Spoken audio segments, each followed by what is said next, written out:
আবৃত্তি করছি আমাদের ছোট নদী, লিখেছেন রবীন্দ্রনাথ ঠাকুর।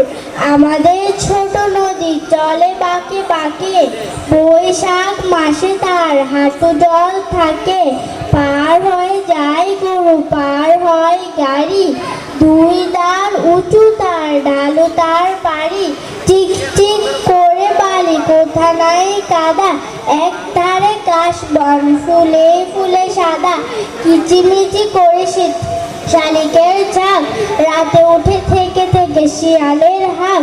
তীরে তীরে ছেলে মেয়ে নাহিবার কালে, গামছায় জল পরি গায়ে তারা ঢালে।